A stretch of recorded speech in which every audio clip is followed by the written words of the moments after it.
My name is Kayla Brooks. I'm 31 years old, and I live and work in Boston. I'm the only one in my family who's never asked for a dime, yet I'm constantly told I don't care about others. I gave up trying to explain myself a long time ago. 10 years back, I left the suburban house my mom called a warm nest. To me, it felt more like a temporary shelter from the constant emotional hits delivered by the people who were supposed to love me. I studied law at Northeastern University, piling up a mountain of student debt. Meanwhile, my younger sister Megan was off backpacking through Europe on my parents' dime. I worked 3 jobs just to cover rent and tuition. Megan called her trip life experience, and my mom would just smile, saying she needs to find herself. I used to ache to ask, what about me? But I always stayed quiet. I wasn't the kind of daughter they praised. They'd say I was too ambitious, cold, unfeminine, and self-centered. Funny, considering they only ever called when their credit cards were declined or they needed a cosigner for a car loan. At 29, after 6 years at a major law firm, I took a leap and launched my own practice.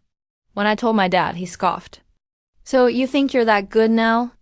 Megan, predictably, posted a lengthy Facebook rant claiming she was worried about her burnt-out sister, delusional about her own capabilities. 3 years later, Brooks Legal and Consulting had nearly 20 employees and a client roster that included several major corporations across New England. Last February, I bought a 3-bedroom penthouse in Beacon Hill. From my windows, the Charles River shimmered beautifully every evening. Not a single family member called to congratulate me. 2 months later, Megan texted, "My card got declined at the Obizit. Can you help me out?" I didn't reply. My mom called right after, her voice sharp. A decent person knows how to make sacrifices. Your sister's about to be a mother, and you're living all alone in that cold rooftop apartment. For what? I gazed out the window, city lights dancing on the red wine in my hand. Cold, I thought. This home was the first place I could truly breathe without feeling like a constant disappointment. Megan was always the family's golden child. She dropped out of college, then got engaged to a bartender my family hailed as a dreamer with a warm heart. They broke up less than 2 months after moving in together when he sold all their belongings to pay off gambling debts. My family still defended him. He's a sweet guy, just unlucky. But when I earned a scholarship to law school, my mom said, "That's fine, but don't let a degree strip you of your womanly essence." When I won my first case against a massive fraudulent corporation, my dad muttered, "No one gives you praise for that kind of win." And now they label me the outsider who lives comfortably but lacks compassion. I'm not as wealthy as they imagine. I simply don't throw money away trying to earn their love. Megan's wedding was a Saturday afternoon affair in late June, held at a historic hotel by the river in Providence. They rented the top floor of the Larimore, a space usually reserved for galas or corporate conferences. I arrived on time, wearing a floor-length emerald dress, my hair neatly pinned, no jewelry. Looking in the mirror, I saw someone calm, like a distant guest. Perhaps that's what I had become. My sister, the bride, was basking in the spotlight, her beaded mermaid gown trailing nearly 3 feet across the wooden floor, her arm linked with Brian's. Brian, her new husband, was a former employee I had fired from my firm for falsifying client records. I planned to stay for a bit, then slip away quietly. But my plan changed when I saw my mother waving from the VIP lounge, the one clearly marked bride's family only. I walked over reluctantly. My mother, Carol, was dressed as if she were the one getting married, in a deep purple dress trimmed with pearls, plum lipstick, and a smile that commanded, "Don't ask, just obey." My father, Charles, stood behind her, hands in his pockets, his eyes scrutinizing me like a flawed spreadsheet. "Kayla, come in for a moment," my mother said, her voice sugary sweet. "We need to discuss something, just family." I stepped into the private room. As the door closed, the atmosphere shifted. "First of all," my mother began, "you look better than I expected. I guess the penthouse is doing wonders for your health." Megan entered last, still clutching her champagne glass, her eyes sparkling, but her voice thick with veiled meaning. "Sweet sister, I don't want drama. It's a happy day." But we need to be clear about something. I looked at the three of them, bracing myself. Then it came. We want you to consider transferring your apartment, my father stated, gesturing toward Megan and Brian. A flicker of disbelief crossed my face, not a laugh but a visceral rejection of the absurdity. You're asking me to give them my apartment? I asked, my voice flat. Not give, my mother quickly corrected. A swap. Brian owns a 2-bedroom in Cranston. Quiet, lots of light. Perfect for someone single. You don't need 3 bedrooms, Megan chimed in, as if stating undeniable logic. You live alone. Brian and I are starting a family.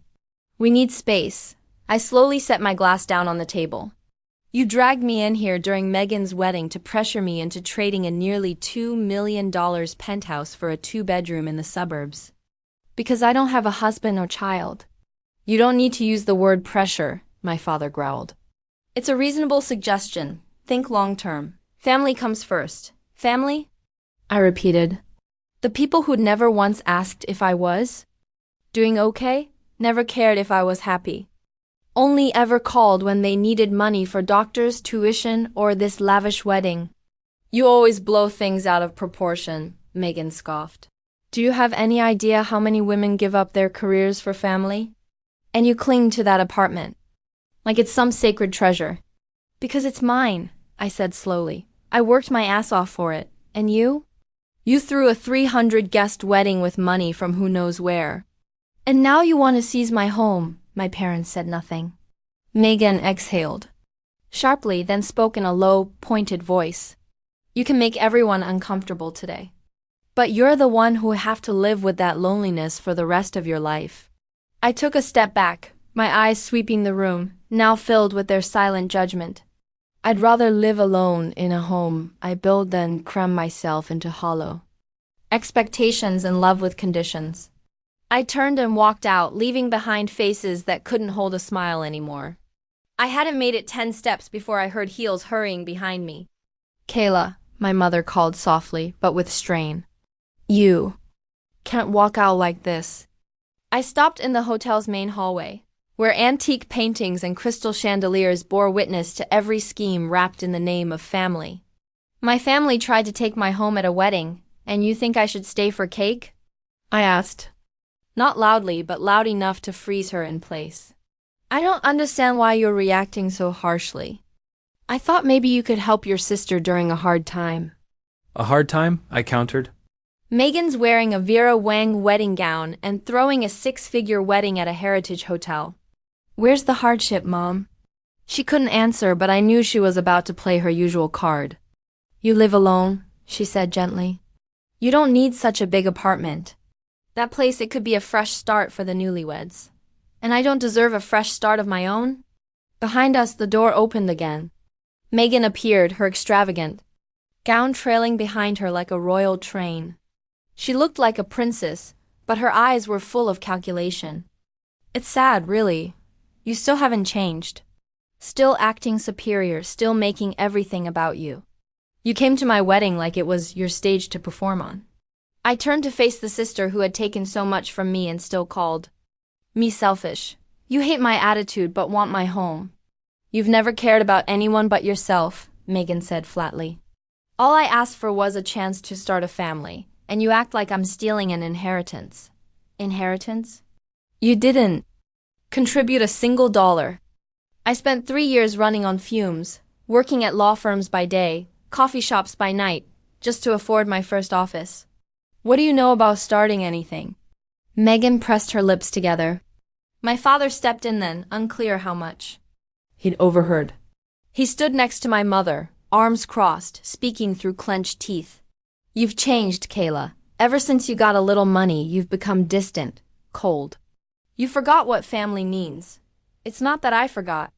I remember too well, I said, my voice calm. I remember calling home exhausted and Mom saying, stop whining. You made your bed. I remember signing my first client and Dad muttering, pure luck. You won't make it far. Megan writing online that I was drunk on power. That's family. All I ever asked for was respect, I continued, not love with strings attached. Not a relationship where I'm only worthy if I give everything away, Megan scoffed. Then don't act surprised. No one ever feels close to you. Because I was never allowed to be myself in that house, I said slowly. I had to stay silent so I wouldn't be called rude. Pay for things so I wouldn't be seen as ungrateful. Succeed but never too much. I turned away just as Megan hurled one final line. Quiet but cold as stone. You're going to grow old alone in that apartment, Kayla, and no one will even remember you existed. I stopped walking. The grand ballroom of the Larimore was decorated. Like a royal wedding, high ceilings, soft golden lights, violin music floating across elegantly set tables. Nearly 200 guests were laughing, toasting, taking photos with the bride and groom until an unnatural silence began to spread from the entrance. Megan was storming toward me, the heavy train of her gown sweeping the wooden floor. Her face no longer belonged to someone recently blessed. Her eyes were burning red as she stepped close. You always want to be the victim, Megan hissed. You love pretending this whole family owes you something, but the truth is you're the most selfish one here. I don't owe any of you anything, I replied. If anything, I owe you thanks for teaching me how to live without needing anyone. That answer darkened her expression, and then, like a lightning strike out of nowhere, she slapped me. A sharp crack echoed across the ballroom. My champagne glass slipped from my hand and shattered on the floor into glittering shards. The entire room seemed to freeze. The music stopped. Laughter vanished. Heads turned. Some gasped. I heard the whispers. That's the bride's sister, right? Well, look at her attitude. Typical successful but arrogant woman. Heat bloomed across my cheek. I stayed rooted, arms slack, too stunned to react. Next to me, my mother sighed and looked away. My father clenched his jaw as if I were the one who'd caused a scene. Not one, not a single one of the 3 people who shared my blood spoke up for me. She left her hand raised as if the slap crowned her. Her eyes burned with smug triumph. Silently, I reached into my clutch, pulled out my phone, and unlocked the screen. What are you doing? Megan asked, her voice cracking. She wasn't used to a silent Kayla. Silently, I typed a few lines and pressed send. Guests began to stir. A few pulled out their phones, whispering, sharing. It didn't take long before my phone buzzed. Once, then twice, then 5 notifications. Messages from colleagues, old classmates, a reporter from the Boston Ledger. All of them had received what I just sent. My mother stepped closer, gripping my arm. You're ruining your sister's big day. I looked her straight in the eye. I didn't ruin anything. I simply shared what just happened. Word for word, nothing added. What did you send? Megan snapped, her voice starting to shake. You had no right. You hit me in front of 200 witnesses and thought I wouldn't say a word? I said quietly. You thought it ended with a shattered glass of champagne. I raised my phone, showing them the message I had sent, a short summary of the incident, sent to my group of friends, mostly lawyers, reporters, and media professionals, including Judge Rachel Whitmore, who had shaken my hand not 10 minutes earlier. My father snatched the phone from my hand, but I had already locked the screen. This is a private matter, he said in a low voice. You shouldn't be airing family drama online. Then why didn't you stop your daughter from slapping me in public? They said nothing. I stepped back and said clearly, You've always wanted me to be silent, not this time. My phone kept vibrating in my pocket. I didn't need to look to know what was happening. That short message I sent had started working. Among my closest friends were Lauren Fields, a veteran reporter at the Boston Ledger, Judge Rachel Whitmore, who once led the state coalition for women's professional rights and law, and Marcus Yates, a crisis communication strategist I worked with on a major internal harassment lawsuit. I hadn't lied. I kept it simple, pressured to hand over Penthouse to sister during wedding, refused, got slapped in public. 3 family members witnessed, none intervened, roughly 200 people present. Simple, clear, enough to strip the glossy paint off what they call family. Within 10 minutes, someone had posted a video of the incident online. It wasn't long, about 13 seconds, but it captured everything. The slap, the broken glass, me standing still, and Megan turning away with that smug expression. You could also see my mother and father standing there doing nothing. And then the replies started flooding in. Kayla, do you need backup? Lauren, if press reaches out, call me immediately. Don't let them shape the story. Marcus, I stepped out of the reception. I saw the whole thing. When you're ready to go public, I've got your back. Rachel, I stayed composed, walking past the reception area and down the hallway behind the ballroom. Everything felt hazy, like I just walked through a fire but wasn't afraid of getting burned anymore. My phone buzzed again. It was Tracy, a former business partner of Megan's back when she worked at Bloom & Stone Advertising Agency. The message was short. What happened? PR is buzzing about Megan's video. I opened Instagram. A local news account had already posted the clip with the caption, "Incident at luxury wedding at the Larimore. Bride's sister slapped over penthouse dispute. Hashtag Boston drama, hashtag wedding gone wrong." Below it were hundreds of comments. This is terrifying. A real look at toxic family pressure. That woman was incredibly strong. She stood her ground without striking back or running away. Unbelievable, her own parents didn't move. That's brutally cold. My name wasn't public yet. I still had some control. But those who knew me had already figured it out. Colleagues, clients, partners, they knew. And this time, no one turned away. I received a call. It was Claire Montgomery, coordinator of the Massachusetts State Bar Ethics Committee. Kayla, I'm sorry to contact you over the weekend, but I saw the news while I was at home. Are you all right? We're meeting early next week. If you need help with image protection, let me assist you. This incident could become the foundation for a major campaign about personal boundaries in family relationships. I froze. Not a scandal. That was her word, a foundation. That was when I knew they picked the wrong person to come after. I remained beneath the soft white lights of the hotel hallway, spine straight, phone in hand. It wasn't triumph I felt. It was release. They had spent my entire life teaching me not to embarrass anyone. But they never once worried about embarrassing me. I left the Larimore just before 9 p.m. The music had resumed. Glasses clinked again, but the celebration was no longer intact. The looks I received as I walked through the ballroom weren't judgmental anymore. They were cautious, as if they had witnessed something irreversible. 10 hours later, I woke to the sound of my phone buzzing. The unraveling had begun. A message from Lauren Fields, the reporter I had texted the night before. It's official. Megan's been placed on leave. Bloom & Stone CEO said her conduct was inconsistent with brand values. An hour later, I received an email from someone I didn't know. Attached was an internal response letter from the Media Association. Bloom & Stone had long prided itself on partnering with dozens of human rights and gender equality brands. The fact that one of their associate directors slapped someone at a wedding and was left unchecked by her family had become a PR nightmare. As I finished making my first cup of coffee, Brian, Megan's new husband, was being named on a Reddit thread about professional ethics in financial consulting.